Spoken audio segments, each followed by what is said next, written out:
Les hommes qui étaient autrefois effrayants avec les femmes. Qu'est-ce qui vous a fait arrêter? Je pensais que ma meilleure amie était amoureuse de moi, jusqu'à ce que la police frappe à ma porte. Lors de ma première année à l'université, j'ai rencontré une fille pendant la semaine d'orientation et je suis devenu complètement obsédé par elle. Je me suis inscrit à tous les événements de bienvenue auxquels elle participait et j'ai même demandé à changer de dortoir pour être dans le même bâtiment qu'elle. Nous avons commencé à parler, et j'étais convaincu qu'il y avait quelque chose de spécial entre nous. Je voulais être avec elle 24 heures sur 24, 7 jours sur 7. J'ai failli changer de filière pour la sienne juste pour être dans toutes ses classes. Je l'ai suivie sur Instagram et, lorsqu'elle m'a suivi en retour, j'ai commencé à répondre à toutes ses stories. J'ai supprimé toutes les photos que j'avais de ma copine. Oui, j'ai honte de l'admettre, mais j'avais une copine à cette époque, et elle était encore au lycée. Je pensais être tellement amoureux de cette nouvelle fille que cela devait être le destin. J'étais prêt à tout abandonner pour elle. Presque à chaque fois, c'était moi qui lui proposais de sortir, mais elle trouvait toujours des excuses pour refuser. Mais je savais qu'elle faisait juste semblant de se faire désirer, alors j'ai continué à insister pour qu'on passe du temps ensemble. Je l'attendais devant ses cours, devant son dortoir et je m'asseyais en face d'elle au réfectoire. Je voulais qu'elle comprenne qu'elle se battait contre le destin et que, si elle me donnait une chance, nous pourrions être quelque chose de spécial. Mais rien ne fonctionnait. Jusqu'à ce qu'une de ses amies vienne me voir et me dise de la laisser tranquille. Mais je connaissais déjà ce genre de situation. Toutes les jolies filles ont une meilleure amie moche qui essaie toujours de s'interposer entre toi et l'amour de ta vie parce qu'elle est incapable d'avoir un mec pour elle-même et que ça lui procure une certaine satisfaction. J'ai donc ignoré son avertissement et j'ai continué à insister pour que mon rêve me donne une chance. Je laissais des biscuits devant sa porte et j'ai même fabriqué un bouquet avec des fleurs que j'avais cueillies dans le jardin du parking de l'université. Je ne comprenais pas pourquoi elle m'évitait. Pour moi, tout ce que je faisais était la preuve que nous avions quelque chose de spécial. Je voyais des signes partout, la façon dont elle baissait les yeux quand elle me voyait l'attendre devant sa salle de classe, comment elle se tendait à chaque fois que je m'asseyais à la table voisine de la sienne au réfectoire, comment elle partait rapidement quand j'apparaissais à l'improviste dans le couloir de son dortoir. Si elle n'était vraiment pas intéressée, pourquoi ne me le disait-elle pas clairement? C'était évident qu'elle était juste confuse, qu'elle essayait de cacher ce qu'elle ressentait vraiment. Certaines filles sont comme ça, non? Elles ne veulent pas admettre qu'elles aiment quelqu'un par peur de paraître trop facile. Je devais juste être patient. J'ai commencé à lui écrire des petits mots. Courts, discrets. Des choses simples comme « Tu étais magnifique aujourd'hui » ou « Je crois qu'on se comprend d'une manière que personne d'autre ne peut comprendre ». Je glissais ces mots sous sa porte la nuit, quand je savais qu'elle était déjà dans sa chambre. J'imaginais la scène, elle les ramassait au matin, un sourire naissant en lisant mes paroles. Quand j'ai découvert le mot de passe du Wi-Fi de son bâtiment, j'ai commencé à m'asseoir sur un banc devant son dortoir, utilisant mon téléphone et attendant une occasion de la voir. Je voulais qu'elle remarque que j'étais toujours là, que je lui étais dévoué. Un jour, je l'ai suivie jusqu'à un café. Je me suis assis quelques tables derrière elle et j'ai observé. Elle semblait nerveuse, jouant avec son téléphone et regardant autour d'elle. Puis une de ses amies est arrivée. J'ai failli éclater de rire. C'était sûrement cette amie jalouse qui avait essayé de me séparer d'elle. Je les ai regardés parler, et plusieurs fois, l'amie a jeté un coup d'œil dans ma direction. Je me suis demandé si elle était en train de lui avouer qu'elle avait des sentiments pour moi mais qu'elle avait peur de l'admettre. Je devais en avoir le cœur net. Alors, plus tard dans la soirée, quand elle est sortie de son dortoir, je l'ai suivie. De loin, bien sûr. Je ne voulais pas l'effrayer et je voulais juste la protéger. Elle n'avait même pas conscience du danger qu'elle courait en marchant seule la nuit. Si quelque chose arrivait, j'étais là pour la sauver. Je me sentais comme un héros. Mais rien ne s'est passé. Elle est juste allée dans une petite boutique, a acheté quelque chose et est rentrée. Je suis resté là, à l'observer. J'ai commencé à remarquer des habitudes. Quand elle étudiait au réfectoire, elle choisissait toujours la même table près de la fenêtre. Alors, je me rendais là avant elle et je m'asseyais à la table voisine, espérant que cela l'inciterait à venir me parler. Quand elle allait à la bibliothèque, je m'asseyais près d'elle et je faisais semblant de lire. Parfois, je prenais même les mêmes livres qu'elle, juste pour essayer de mieux comprendre son esprit. Je voulais être l'homme parfait pour elle. Et puis, j'ai fait quelque chose qui, à l'époque, me paraissait parfaitement logique. Quand j'ai découvert dans quelle laverie elle lavait son linge, j'ai commencé à y aller aussi.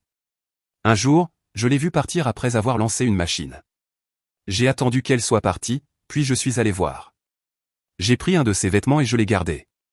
Juste un sweat, rien de plus. Mais je voulais quelque chose qui portait son odeur. Je l'ai ramené chez moi et j'ai dormi avec. C'est à ce moment-là que j'ai compris que j'avais besoin de plus. J'avais besoin qu'elle admette ce qu'elle ressentait pour moi. Cela n'avait aucun sens qu'elle continue à fuir, à trouver des excuses, à ignorer tous mes efforts. J'étais là, toujours présent, toujours en train de lui montrer combien je tenais à elle. Elle devait simplement arrêter de lutter contre l'inévitable. Alors, j'ai commencé à aller encore plus loin. J'ai mémorisé son emploi du temps. Je savais exactement quand elle sortait de son dortoir, quand elle déjeunait, quand elle revenait de la bibliothèque. J'ai commencé à anticiper ses mouvements, à être présent avant même qu'elle arrive. Peu importe où elle allait, d'une manière ou d'une autre, j'arrivais toujours à être près d'elle. Une nuit, je suis resté dehors, près de son dortoir, plus longtemps que d'habitude, observant la lumière de sa fenêtre. Je pouvais voir son ombre bouger à l'intérieur. Je me demandais ce qu'elle faisait. Pensait-elle à moi? Lisait-elle les billets que je lui laissais? Était-elle en train de comprendre que le destin nous réunissait? Le lendemain, j'ai décidé d'être plus direct. J'ai profité d'un moment où elle était seule après un cours pour m'approcher. Dès qu'elle m'a vu, j'ai perçu la tension sur son visage, mais je l'ai ignorée. Elle devait comprendre que c'était réel. « Tu dois arrêter de me fuir », ai-je dit, en essayant de rester calme. « Je sais que tu ressens la même chose. Tu as juste peur de l'admettre. » Elle a pris une profonde inspiration, nerveuse, évitant mon regard. « Je ne sais pas de quoi tu parles », murmura-t-elle en reculant légèrement. J'ai attrapé doucement son bras, sans serrer, juste pour qu'elle m'écoute. « Bien sûr que tu le sais. Je vois la façon dont tu me regardes quand tu penses que je ne te vois pas. Je sais que tu ressens quelque chose. » Elle a immédiatement retiré son bras et a reculé, visiblement bouleversée. Mon estomac s'est noué. Pourquoi réagissait-elle comme ça? Écoute, je ne veux rien avoir à faire avec toi. S'il te plaît, laisse-moi tranquille. Ces mots ont été un coup de poing dans le ventre. Elle mentait. Elle devait forcément mentir. J'ai aperçu son amie s'approcher de loin et, sans un mot de plus, elle s'est précipitée vers elle. Elles ont commencé à discuter rapidement, et l'amie m'a lancé un regard rempli de mépris. Je suis resté là, figé. Encore cette amie en train de s'interposer entre nous? J'ai senti une colère sourde monter en moi. Comment pouvait-elle laisser quelqu'un s'immiscer entre nous? J'essayais simplement de l'aider à voir ce qui était évident, mais elle continuait à fuir. J'ai décidé qu'elle avait besoin d'un geste plus fort. Quelque chose qui lui ferait comprendre une bonne fois pour toutes. Cette nuit-là, j'ai laissé un cadeau spécial devant sa porte. Une petite boîte soigneusement emballée, avec un billet écrit à la main, « Tu peux continuer à nier, mais je connais la vérité. Tu m'appartiens. » À l'intérieur, j'ai placé le sweat que j'avais pris dans sa laverie. Le lendemain matin, en me réveillant, j'ai senti que quelque chose clochait. Mon téléphone était rempli de messages de camarades me demandant si tout allait bien, si quelque chose s'était passé. Avant même que je puisse comprendre, j'ai reçu une notification, l'administration de l'université voulait me voir immédiatement. Toujours confus, je suis allé au bureau administratif. Lorsque je suis entré dans la salle, le coordinateur avait un air grave. Assise à ses côtés, il y avait elle et son amie. Ma fille de rêve ne me regardait même pas. Son amie, en revanche, me fixait avec un dégoût évident. « Sais-tu pourquoi tu es ici ?» demanda le coordinateur. Je secouai la tête, toujours dans l'incompréhension. Aucune idée. Il poussa un document devant moi. C'était une plainte officielle. Harcèlement. Comportement envahissant. Trac. Ma tête s'est mise à tourner. Ça doit être une erreur, murmurai-je en la regardant. Tu sais que je ne te ferai jamais de mal. Elle ne répondit rien. Elle garda simplement les yeux baissés, ses mains tremblant légèrement sur ses genoux. Son amie, en revanche, s'avança sur la table, furieuse. Est-ce que tu as la moindre idée de combien tu as été effrayant? Siffla-t-elle. Laisse-la tranquille. Je laissai échapper un rire nerveux. Elle ne veut pas que je la laisse tranquille. Elle a juste peur d'admettre ce qu'elle ressent. Le coordinateur frappa la table du plat de la main. Ça suffit. Ton comportement est inacceptable. Nous avons reçu plusieurs plaintes à ton sujet, tu la suis partout, tu la harcèles avec des messages inquiétants. C'est du harcèlement. Mon estomac se serra. Mais je voulais juste qu'elle sache combien elle compte pour moi, tentai-je d'expliquer. Son ami éclata d'un rire froid, sans amusement. Ça, ce n'est pas de l'affection. C'est une obsession. C'est maladif. Je regardais ma fille, espérant qu'elle me défendrait. Qu'elle dirait que tout cela était un malentendu. Mais elle restait silencieuse, pâle, refusant de croiser mon regard. J'avais envie de hurler. Pourquoi faisait-elle ça? J'avais tout fait pour elle. J'ouvris la bouche pour répondre, mais le coordinateur avait déjà pris sa décision. Nous allons contacter tes parents et évaluer des mesures disciplinaires. Si ce comportement continue, nous serons contraints d'impliquer la sécurité du campus. La sécurité. Il me traitait comme un criminel. Je n'arrivais pas à y croire. J'ai été forcé de quitter la pièce, l'esprit en ébullition. Comment en étions-nous arrivés là? Comment cela avait-il pu dégénérer ainsi? Elle n'a rien dit. Elle ne m'a pas défendu. Après tout ce que j'avais fait pour elle, elle avait choisi de se retourner contre moi. Elle devait comprendre qu'elle faisait une erreur. Tout ça n'était pas terminé. Des semaines s'étaient écoulées depuis cette réunion humiliante avec l'administration de l'université. J'étais encore enragé. Après tout ce que j'avais fait pour elle, après toutes les chances que je lui avais données d'admettre ce qu'elle ressentait vraiment, elle continuait à s'accrocher à ce mensonge. Elle avait choisi de s'allier à cette amie répugnante, de me faire passer pour un prédateur, et maintenant, tout le monde me traitait comme si j'étais dangereux. Mais au fond, je savais qu'elle pensait encore à moi. Elle devait le faire. J'ai commencé à éviter les endroits où nous nous croisions autrefois, juste pour voir si elle viendrait me chercher. Mais rien. Aucun message, aucun regard furtif en ma direction. Elle essayait de se convaincre qu'elle pouvait vivre sans moi. Puis, un jour, c'est arrivé. Je l'ai vue. Elle était assise sur un banc du campus, riant. Mais elle n'était pas seule. Il était là. Un type que je n'avais jamais vu auparavant. Grand, avec ses cheveux en bataille étudiés, portant des vêtements qui donnaient ce style décontracté cool. Il était assis bien trop près d'elle, riant à ce qu'elle disait. Elle avait l'air si à l'aise, si détendue. Mon sang s'est mis à bouillir. Qui diable était ce type? Qui lui avait donné le droit d'être assis à côté d'elle, comme si c'était sa place? Ma tête s'est mise à tourner. Elle faisait ça exprès. C'était la seule explication. Elle voulait me blesser. Elle voulait me faire souffrir. Elle voulait que je réagisse. Une rage brûlante s'est allumée en moi, incontrôlable. Mes poings se sont serrés. Mes jambes ont bougé avant que je ne puisse réfléchir, me rapprochant d'eux. À chaque pas, la scène devant moi devenait insupportable. Elle a posé sa main sur son bras. Elle a encore ri. Quelque chose en moi s'est brisé. Alors c'est comme ça, ma voix est sortie plus forte que prévu, les forçant tous les deux à tourner la tête vers moi. Elle s'est figée. J'ai vu la panique dans ses yeux, et pendant une fraction de seconde, cela m'a procuré un plaisir malade. Elle se souciait toujours de moi. Le type, en revanche, a froncé les sourcils, confus. « T'as un problème, mec ?» a-t-il demandé avec une arrogance nonchalante. J'ai ri, un rire sec et amer. « Tu n'as aucune idée de ce dans quoi tu es en train de te fourrer. » Elle s'est immédiatement levée, se mettant entre nous. « Tu dois partir » sa voix tremblait, mais elle était ferme. Cela ne faisait qu'attiser ma colère. « Tu veux que je parte ?» J'ai fait un pas en avant, la regardant droit dans les yeux. « Après tout ce qu'on a traversé ? Après tout ce que j'ai fait pour toi ?» Elle a pris une profonde inspiration, et un instant, j'ai cru qu'elle allait pleurer. « Je n'ai jamais rien voulu avec toi. » Sa voix était froide, tranchante. Une douleur aiguë a traversé ma poitrine. « Tu mens. Tu dis ça parce qu'il est là. » Son soi-disant petit ami lui a attrapé la main, essayant de la tirer doucement loin de moi. « Mec, casse-toi avant que je te fasse partir moi-même. » Je l'ai regardé avec un mépris absolu. « Tu n'es rien pour elle. Tu crois la connaître, savoir ce qu'elle aime, ce dont elle a besoin? Je la connais mieux que quiconque. » Elle lui a serré le bras, pressé. « Viens, on s'en va. » Elle fuyait. Encore une fois. Je ne pouvais pas la laisser faire. « Tu crois que tu peux juste m'effacer de ta vie? Comme si je n'avais jamais existé? Comme si tout ce que j'ai fait pour toi ne signifiait rien? » J'ai avancé d'un pas, et c'est à ce moment-là qu'elle a sorti son téléphone et a commencé à composer un numéro frénétiquement. « Si tu fais un pas de plus, j'appelle la police. » J'ai ri de nouveau, mais cette fois, j'avais un nœud dans la gorge. « Tu es vraiment en train de faire ça? » Elle n'a pas répondu. Elle a simplement appuyé son téléphone contre son oreiller. Dès que quelqu'un a décroché, elle a parlé rapidement et clairement. « J'ai besoin d'aide. Il y a un homme qui me harcèle, qui ne me laisse pas tranquille. Je suis devant le bâtiment des Arts, il est là maintenant. » Ma poitrine se soulevait et s'abaissait rapidement. Tout s'effondrait. Elle me trahissait de la pire manière possible. Et alors, j'ai fait ce que j'aurais dû faire plus tôt. Je suis parti.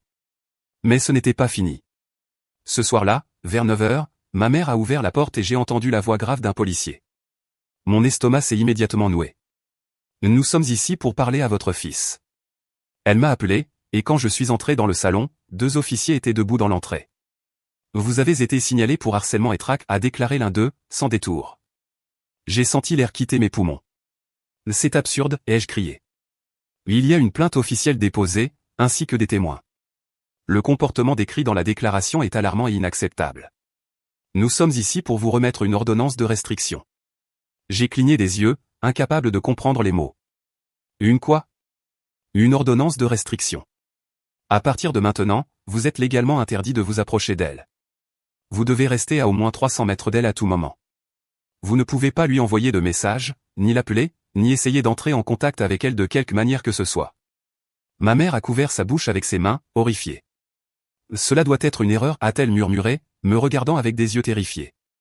Ce n'est pas une erreur, madame. Votre fils a montré un comportement préoccupant. L'autre policier m'a tendu un document. Vous devez le lire et le signer, confirmant que vous comprenez les restrictions. Si vous enfreignez cette ordonnance, vous pourriez être arrêté. Mon père, qui était resté silencieux jusque-là, a croisé les bras et m'a regardé d'une manière que je n'avais jamais vue auparavant. Qu'est-ce que tu as fait? J'ai ouvert la bouche pour me défendre, pour expliquer, pour dire que tout cela était exagéré. Mais le regard effrayé de ma mère m'a fait ravaler mes mots. Elle avait peur. Peur de moi. Ma main tremblait en signant le papier. Les policiers m'ont jeté un dernier regard avant de partir. Lorsque la porte s'est refermée, un silence oppressant a envahi la maison. Mon Dieu, a murmuré ma mère, comme si elle n'arrivait pas à croire ce qui venait de se passer. Mon père n'a pas cessé de me fixer. C'est grave, a-t-il dit, sa voix dure, sans trace de compassion. Très grave. J'avais envie de crier, de frapper quelque chose, de leur prouver qu'ils avaient tort. Mais je savais qu'en cet instant, personne ne me croirait. Ils pensaient tous que j'étais le monstre de cette histoire. Et ça, c'était impardonnable. Quand les policiers sont partis, la maison est restée plongée dans un silence pesant. Ma mère était toujours assise sur le canapé, la main tremblante devant sa bouche, comme si elle essayait de retenir ses larmes. Mon père, debout, les bras croisés, me regardait comme si j'étais un inconnu. Je n'avais jamais vu cette expression sur son visage auparavant. Ce n'était pas de la colère. Ce n'était pas de la déception. C'était de la peur. Assieds-toi, dit-il d'une voix ferme mais posée. J'ai obéi. Mes jambes étaient lourdes, comme si elles pesaient une tonne. Le poids de la soirée m'écrasait encore. L'ordonnance de restriction, les regards des policiers, la façon dont ma mère tremblait. Je n'arrivais pas à croire que les choses étaient allées aussi loin. Ma mère prit une profonde inspiration, essayant de se calmer. Mon fils, sa voix se brisa un instant, qu'est-ce qui t'est arrivé? J'ai ouvert la bouche pour répondre, mais mon père m'a interrompu. Ne cherche pas d'excuses. Ne dis pas que c'est un malentendu. Ne dis pas que c'est la faute de cette fille. Juste, écoute. Il s'est penché en avant, posant ses coudes sur ses genoux. On ne t'a jamais appris à agir comme ça. On ne t'a jamais appris que l'amour se force, qu'il s'arrache par l'insistance. Ce que tu as fait, c'était mal. Un nœud s'est formé dans mon estomac. Je voulais juste lui prouver que j'étais le bon.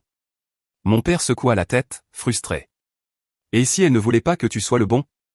J'ai baissé les yeux. Elle le voulait. Elle ne le savait juste pas encore. Non, répondit-il immédiatement, d'une voix ferme. Elle le savait. C'est toi qui as refusé de l'accepter. Ma mère reprit enfin la parole, d'une voix douce mais tremblante. Tu crois vraiment que c'est normal, ce que tu as fait? La suivre partout, l'attendre devant chez elle, lui laisser des cadeaux qu'elle n'a jamais demandés? Ce n'est pas de la romance, c'est... Elle s'arrêta, comme si elle avait peur de prononcer le mot. Mais je l'avais compris. C'est quoi? Être un monstre? Mon père soupira en passant une main sur son visage. On ne dit pas que tu es un monstre. Mais tu te comportais comme un. Mon estomac se retourna. Je voulais nier. Je voulais dire qu'ils exagéraient, que j'avais juste agi comme n'importe quel garçon amoureux. Mais pour la première fois, je voyais la peur dans les yeux de ma mère, la fermeté dans la voix de mon père. Et je savais qu'ils avaient raison. J'avais dépassé les limites. Je n'étais pas un criminel, un tueur ou un malade mental, mais j'avais franchi une ligne que je n'aurais jamais dû franchir. Et maintenant, c'était trop tard. Ma mère essuya ses yeux et soupira. On ne peut pas rester ici. J'ai relevé la tête. Quoi? Tu as une ordonnance de restriction. Si tu es vu près d'elle, tu peux être arrêté. Et si ça arrive, il n'y aura plus de retour en arrière. Mon père hocha la tête. On va déménager. Demain, on commence à préparer nos affaires. J'ai ouvert grand les yeux, sous le choc. C'est ridicule. Vous ne pouvez pas juste me forcer à tout laisser derrière moi. Tu n'as pas le choix, répondit mon père, sans hésitation. Ce n'est pas une punition, c'est une chance. Une chance pour toi de changer, de grandir. Parce que si tu continues comme ça, un jour, tu dépasseras une limite qu'on ne pourra plus rattraper. J'avais envie de crier, de me battre, de leur dire que c'était injuste. Mais je savais que c'était inutile. La seule chose que je pouvais faire, c'était partir. Les premiers mois dans la nouvelle ville furent un enfer. Je me sentais comme un exilé, un fugitif. Je détestais tout. La nouvelle école, les nouvelles personnes, la manière dont mes parents me traitaient avec prudence, comme si j'étais une bombe prête à exploser. J'évitais tout contact, je passais la plupart de mon temps enfermé dans ma chambre. Mais avec le temps, quelque chose d'étrange a commencé à se produire. J'ai commencé à voir le monde autrement. Sans elle. Sans l'obsession. Sans l'idée que je devais être le mec parfait pour quelqu'un. Et alors, petit à petit, j'ai réalisé à quel point j'avais eu tort. J'avais toujours cru que tous les hommes étaient infidèles, que les relations étaient un jeu malsain et que j'étais la seule exception. Je pensais que les femmes étaient entourées d'idiots, de mecs qui les faisaient souffrir, et que moi, j'étais le seul qui en valait la peine. Mais non. Les mecs que je voyais autour de moi, ceux qui étaient en couple, ceux qui respectaient leurs copines et vivaient leur vie sans obsession, ils n'étaient pas les méchants que j'avais imaginés. C'était juste des mecs normaux. C'était juste des gens vivant des relations normales, sans avoir besoin de forcer quoi que ce soit. La réalité m'a frappé un jour alors que j'observais un couple assis sur un banc dans un parc. Ils riaient, parlaient, complètement détendus l'un avec l'autre. Et j'ai compris. Ils n'avaient pas eu besoin d'insister. Ils n'avaient pas eu besoin de la suivre. Ils n'avaient pas eu besoin de la convaincre qu'il était l'homme idéal. Elle l'aimait juste. Parce que c'est comme ça que l'amour fonctionne. Et à ce moment-là, tout s'est éclairé. Je n'avais jamais été amoureux de cette fille. J'étais amoureux de l'idée d'être le seul mec bien. Je vivais dans une illusion où j'étais le héros, l'élu, celui que toutes les femmes devraient vouloir, et si l'une d'elles ne me voulait pas, c'était juste parce qu'elle était confuse. Mais ce n'était pas de l'amour. C'était de l'ego. C'était de l'obsession. C'était effrayant. Il m'a fallu des années pour l'admettre. Des années pour comprendre à quel point j'avais été dans l'erreur. Mais quand j'ai enfin accepté la vérité, quelque chose en moi a changé pour toujours. Je ne voulais plus jamais être ce mec-là. Je ne voulais plus jamais être un monstre. Avec le temps, en mûrissant et en voyant le monde sans le filtre de l'obsession, des souvenirs ont commencé à refaire surface. Des souvenirs qui, à l'époque, me semblaient normaux, presque romantiques, mais qui maintenant me remplissent d'une honte insupportable. J'ai réalisé que cette fille de l'université n'avait pas été la première. J'avais déjà fait ça auparavant. Ce n'était pas une erreur isolée. Une fois, au lycée, j'ai remarqué une fille nouvelle à la salle de sport. Elle portait un maillot de volley avec son prénom inscrit dans le dos. Je me suis immédiatement intéressé à elle. Je voulais la connaître, qu'elle me remarque, qu'elle comprenne que j'étais fait pour elle. Mais au lieu de simplement lui parler comme une personne normale, qu'est-ce que j'ai fait? J'ai attendu qu'elle parte et je suis allé à l'accueil. J'ai demandé à voir les fiches des adhérentes, en inventant une excuse bidon, je prétendais chercher le nom d'une cousine qui voulait s'inscrire. Je voulais juste trouver son nom de famille. Dès que j'ai vu son dossier, j'ai mémorisé son nom et je me suis précipité sur Instagram. Il ne m'a fallu que 5 minutes pour trouver son profil. Sans qu'on se soit jamais parlé, sans même qu'elle sache que j'existais, je connaissais déjà son école, ses amis, ses loisirs, les endroits où elle aimait aller. J'ai passé des jours à regarder ses publications avant d'oser enfin l'ajouter. Et quand elle m'a suivi en retour, j'ai ressenti cette même euphorie maladive. Pour moi, c'était un signe d'intérêt. J'ai commencé à répondre à ses stories, à commenter subtilement ses publications, à prétendre que nous avions des points communs. Elle était polie, mais jamais aussi enthousiaste que je l'espérais. Alors, j'ai poussé encore plus loin. Je venais à la salle de sport à la même heure qu'elle. Je m'arrangeais pour m'entraîner juste à côté. J'essayais de discuter, mais elle répondait toujours brièvement, fixait son téléphone ou s'éloignait rapidement. Dans ma tête, c'était parce qu'elle était timide. Parce qu'elle ne savait pas comment réagir face à l'attention d'un gars bien. Aujourd'hui, je sais qu'elle était mal à l'aise. Qu'elle voulait juste faire son sport en paix. Qu'elle devait ressentir des frissons d'angoisse en voyant mon nom apparaître dans ses notifications. Je ne l'ai jamais oublié. Je n'ai jamais oublié le jour où elle m'a supprimé de ses abonnés. À l'époque, j'étais furieux. Je trouvais ça injuste, elle ne m'avait même pas donné une chance. Mais maintenant, je comprends. Elle voulait juste que je disparaisse de sa vie. Et d'autres souvenirs ont refait surface. Je me suis rappelé cette fille de mon lycée, celle qui riait à mes blagues, qui était toujours gentille. J'étais persuadé qu'elle m'aimait bien. Mais je n'ai jamais eu le courage de lui avouer mes sentiments. Alors, au lieu de ça, j'ai commencé à la suivre dans les couloirs, à m'asseoir près d'elle à la cantine, à être toujours par hasard là où elle était. J'attendais qu'elle réalise qu'on était fait l'un pour l'autre. Ça n'est jamais arrivé. Elle a commencé à m'éviter. Elle a cessé de rire à mes blagues. Elle a changé de place en classe pour être plus loin de moi. Et quand elle a trouvé un copain, j'ai ressenti ça comme une trahison. J'étais convaincu qu'elle faisait une erreur, qu'elle avait choisi un mec qui ne la méritait pas. Alors, j'ai fait ce que je savais faire, rester dans son ombre. J'apparaissais là où ils allaient, toujours à distance, toujours à observer. J'attendais qu'elle ouvre les yeux, qu'elle comprenne qu'elle faisait fausse route et qu'elle revienne vers moi. Elle ne l'a jamais fait. Mais aujourd'hui, ce qui me hante encore plus, c'est cette fille de l'université. Celle qui a dû appeler la police. Celle que j'ai été forcé d'abandonner quand mes parents ont décidé de déménager. À l'époque, j'étais persuadé qu'elle était tombée amoureuse de ce mec parce qu'elle n'avait pas encore réalisé que j'étais le bon. Mais maintenant, je me demande si elle n'a jamais voulu être avec lui. Et si elle l'avait choisi uniquement pour se protéger de moi? Et si elle avait dû prétendre être amoureuse de lui parce qu'elle pensait que c'était la seule façon de me faire partir? Cette pensée me détruit. Le sentiment d'insécurité qu'elle a dû ressentir. L'angoisse de comprendre qu'elle ne pouvait pas juste me dire non et passer à autre chose. Le fait qu'elle ait probablement dû changer ses habitudes, éviter certains endroits, vivre avec la peur constante de me croiser. Je ne me suis jamais pardonné ça. Et ce n'était pas la seule fois. Il y a eu tant d'autres moments où j'ai agi de la même manière. Des situations que je croyais anodines, mais qui aujourd'hui me paraissent effrayantes. Comme cette fois où j'ai pris le numéro d'une fille à partir d'un groupe WhatsApp après qu'un ami ait laissé son téléphone déverrouillé. Ou quand je faisais semblant d'avoir besoin d'aide en cours juste pour pouvoir m'asseoir à côté d'une fille qui semblait mal à l'aise avec moi. Ou encore quand j'envoyais sans cesse des messages à une collègue, insistant pour qu'on sorte ensemble, même après qu'elle m'ait dit qu'elle était occupée. Et le pire, c'est que je trouvais toujours une excuse pour me justifier. Je me suis toujours vu comme le gentil garçon. Le romantique. Celui qui méritait juste une chance. Mais je n'ai jamais été ce garçon. J'ai été quelqu'un d'inquiétant. J'ai été quelqu'un d'envahissant. J'ai été le mec dont les filles voulaient fuir. Et prendre conscience de ça m'a détruit intérieurement. Parce que personne ne m'a forcé à agir comme ça. C'était moi. J'ai nourri cette mentalité.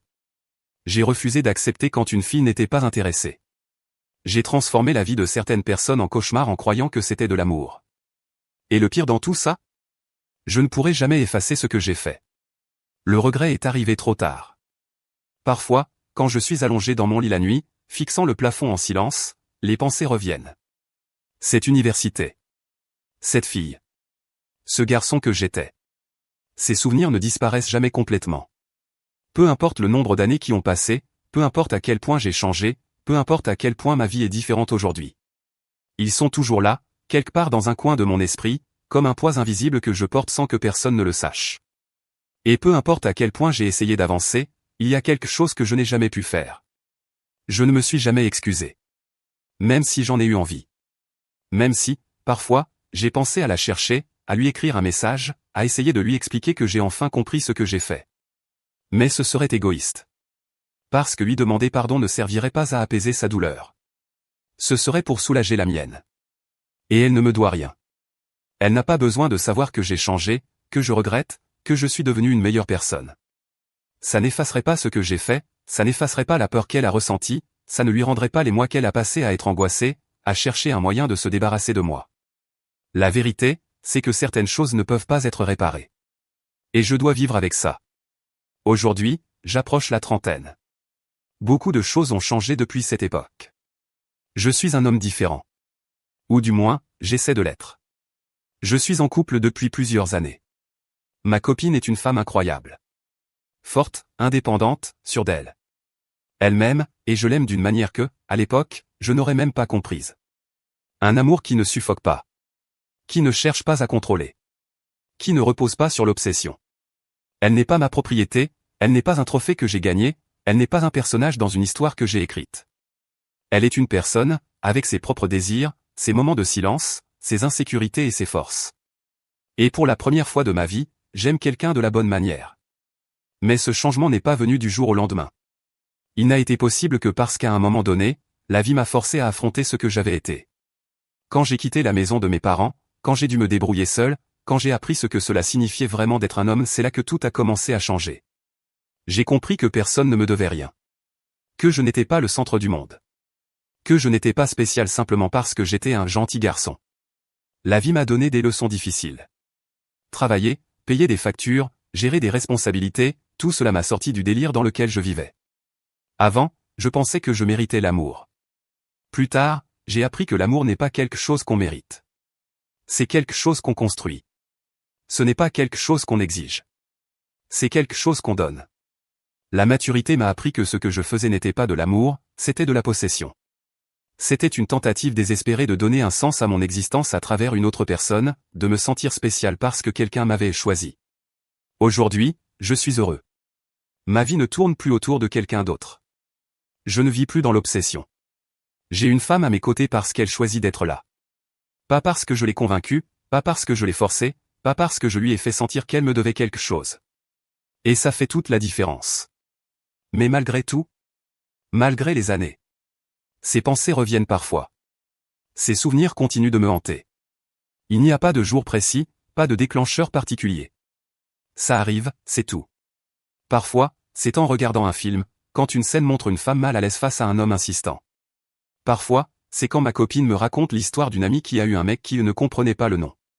Parfois, c'est juste un jour ordinaire, où mon esprit décide de revisiter le passé. Et alors, je pense à elle. Je pense à ce que ça a dû être pour elle. La peur. L'angoisse. La frustration de vouloir vivre sa vie alors qu'un homme qu'elle n'aimait pas la traquait, persuadé qu'il savait mieux qu'elle ce qui était bon pour elle. Combien de fois a-t-elle changé d'itinéraire pour ne pas me croiser? Combien de nuits s'est-elle endormie inquiète, regardant sa porte, se demandant si j'allais encore lui laisser un message? Combien de conversations a-t-elle eu avec ses amis pour trouver un moyen de me fuir? Je me demande si elle se souvient encore de moi. Si je ne suis qu'une ombre de son passé, un détail oublié d'une période difficile. Ou si, parfois, elle y repense encore. Si, de temps en temps, elle se souvient de ce garçon insistant et ressent un frisson de malaise. Je ne le saurai jamais. Je n'ai pas le droit de poser la question. Je ne pourrai jamais lui dire que je suis désolé. Parce que ça ne changerait rien. Parce qu'elle a avancé, et moi aussi. Mais peu importe à quel point j'ai changé. Peu importe à quel point j'ai appris. Je n'oublierai jamais. Et peut-être que c'est comme ça que ça doit être.